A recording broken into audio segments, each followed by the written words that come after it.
My name is Josh Duvall, and I'm the proud athletic director for the Granville Schools. I'm excited to share with you that the Granville Athletic Department is continuing the work with our partner, Life Sports at The Ohio State University for the Granville Athletics Mental Performance Initiative. This work has been made possible by a large grant donated by a private foundation.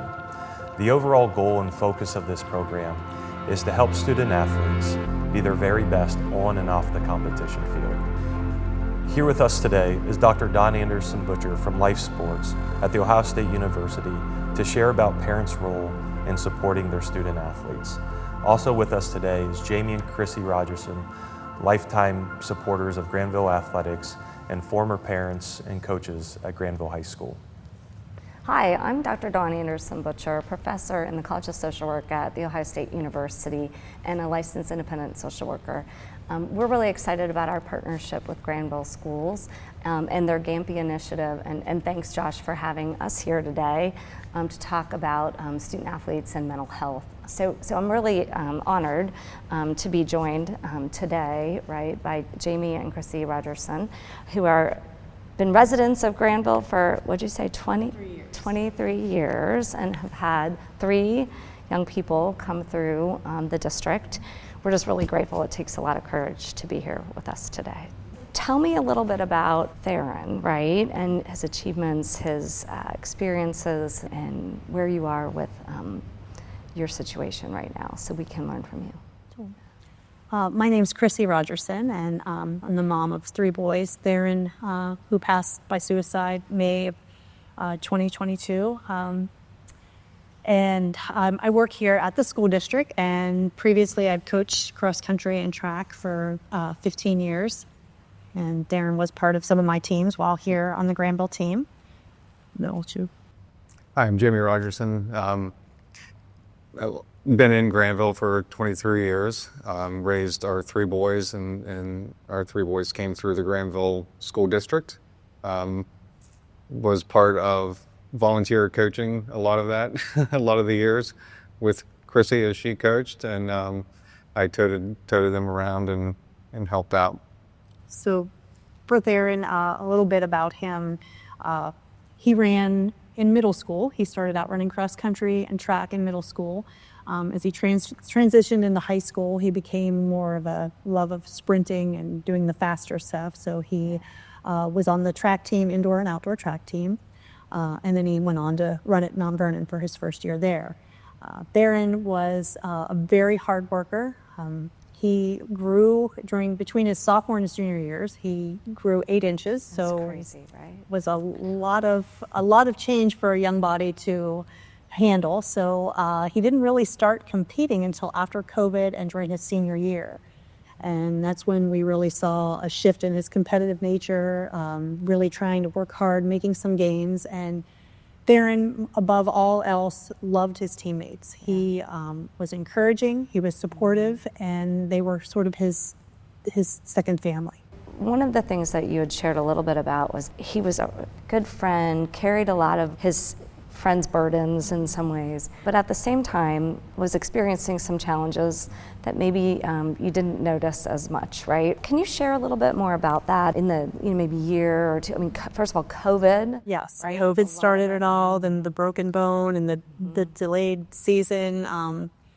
So, he overcame that all in high school, which we thought he'd overcome, really great. And was very excited that he got an opportunity to run at Mount Vernon. He was offered a small scholarship to run there. And we thought, this is great. He connected with all the teammates there. But, what we didn't, take into account, he had started a relationship, and while in college, classes are harder. The rigors of doing a college sport, a lot of practices are early in the morning, and as Jamie mentioned earlier, not a morning person, and these practices were sometimes 6 in the morning, and he would tell us, I'm always getting called out for being late, and I think that bothered him. And, all we said was, what, they just want you to, manage your time. They want you to be, there with the team. So I think that was weighing on him. He had a lot of very high level hurdlers on his team, and he knew his place was falling lower. Yeah, and he recognized that. It didn't diminish the support he gave to his teammates. He was so proud and always posting about them on social media and things like that. But I think it weighed on him that he wasn't at the level he wanted to be for the work that he was putting in. So when we combined all those stressors, a lot of times the conversations would start, and I could tell he was upset. I could tell he was frustrated. And when I would give suggestions on how to fix things, it was, I'm okay, it's fine. I'm okay, it's fine. And I think looking back, truly he wasn't fine. And I think one of my regrets as a parent is not having open-ended conversations with him. Instead of trying to fix everything, trying to let him explain what was bothering him, why it was bothering him, because just because it may not have bothered me when people made fun of him for being late, it really bothered him. And to give him that voice to explain those frustrations are something I wish we would have done. I wish instead of just letting I'm fine go, say, well, let me know what bothers you most. Trying to allow him to have the platform to talk more about it, because it was his problem. It was his, problem to solve. And I don't think he appreciated all the fixes being thrown his way. This fix-it tendency that we all have as parents, right? Or adults, like as coaches, fix it, like, okay, let's go, make it right, and then let's move on with whatever it is. But talk to me a little bit about your thoughts on ways in which, maybe you had or hadn't opened up the door for Theron to problem solve a little bit on his own. Yeah, I think it's, it's kind of human nature, and I think I mentioned to you, I feel like it's in my DNA that I like to fix things, and whether it's mechanically or, with thoughts and ideas. But I think that our kids, and, I think it's a muscle they need to learn to flex on their own. And I think you can facilitate that just, by asking them, what the problem is, and come up with some solutions, and what are the barriers, what are some ways around the barriers, and instead of us just having the answer and just snapping it back and saying, this is what I would do, or this is what you should do, it should be more about, well, I hear what you're saying, and I know it's a problem, but what do you think are some potential solutions, and let them kind of talk through that. And not that I never did that. It's just that I feel like that was like, it was kind of rote for me to just like, here's how I would do it. What are some of these stressors that our young people are facing that you see that maybe he experienced, but also maybe be exemplifying a little bit more in the athletes that you've been coaching or friends that they've had, that we as a community need to be thinking about a little bit more? The stressors, and I think in life, as being a coach and being around a lot of young people this age, they look around and they get praise, right, for all their successes, for all their achievements, for all the clubs that they join, for, it's like more and more and more.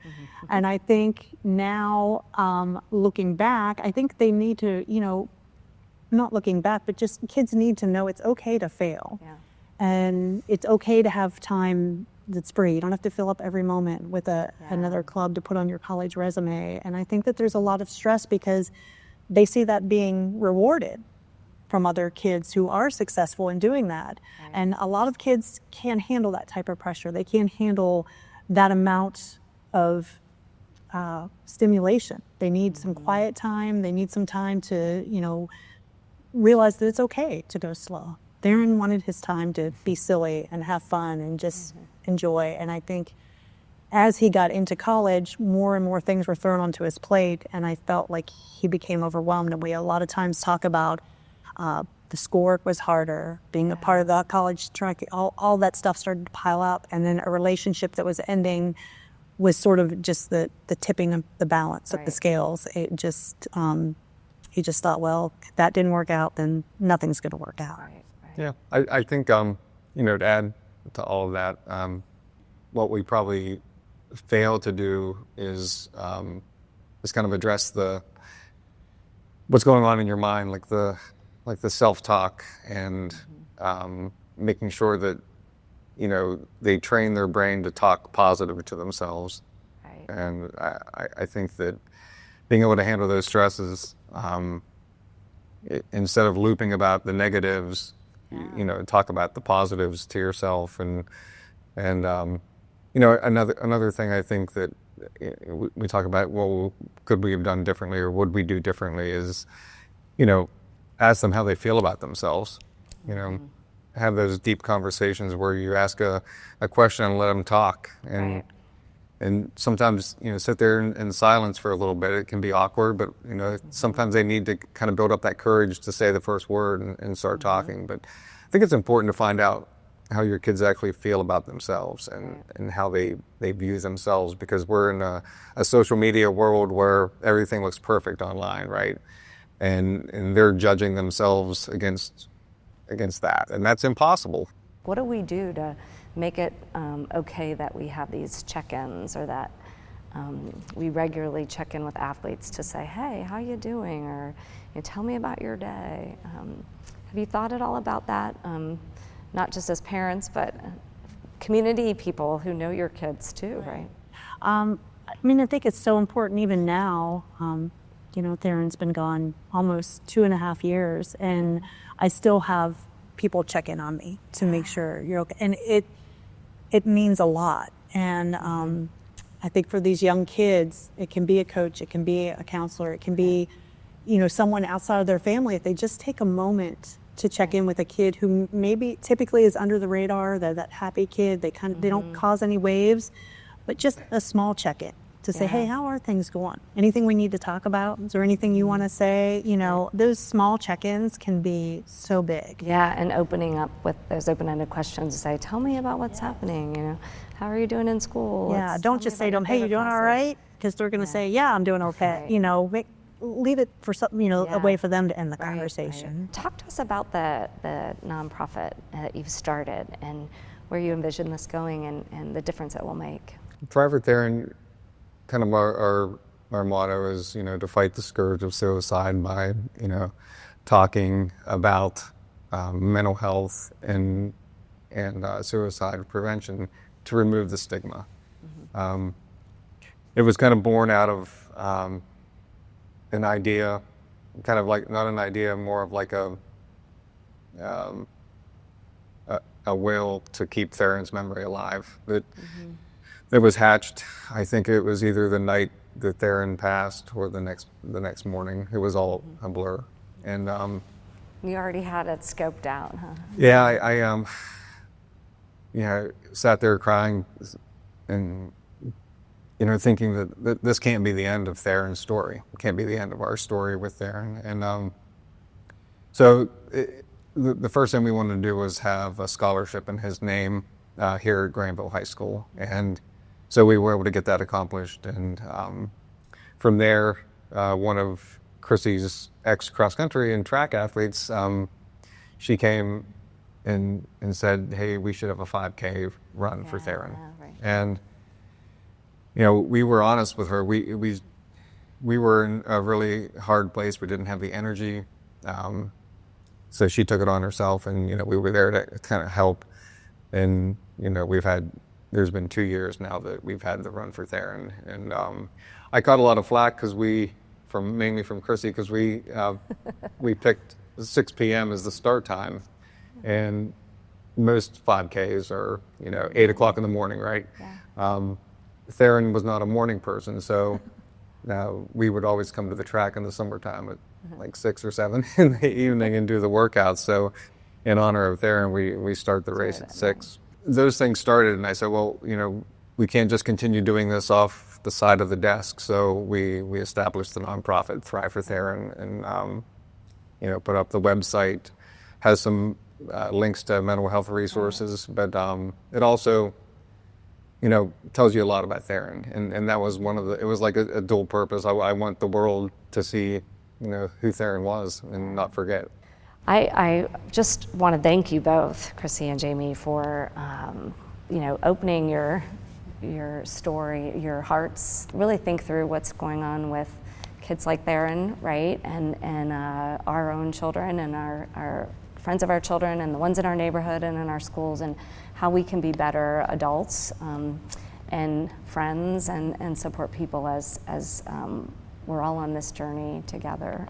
So thank you very, very much. And I'm excited to see what else happens with your foundation and the work here at Granville and with Gampy. And I have a feeling that you'll be using your voice a little bit more in the future to continue this journey that you're on in his honor. So, yeah, thank you. I want to take a moment to remind you that mental health is important, and no one should ever feel like they have to face their struggles alone. If you or someone you know is going through a tough time, there's support available. The 988 Suicide and Crisis Lifeline is here for you. By simply calling or texting 988, you can reach a trained counselor who can provide confidential support 24/7. They're there to listen, understand, and help you. Find the resources you need, whether it's anxiety, depression, or crisis. Additionally, our very own Granville Counseling Office offers resources on their social and emotional resource page, including a list of local behavioral health resources you and your families can access. Lastly, Coach Beyond provides educational resources for strategies to support student athletes at go.osu.edu/Coach Beyond.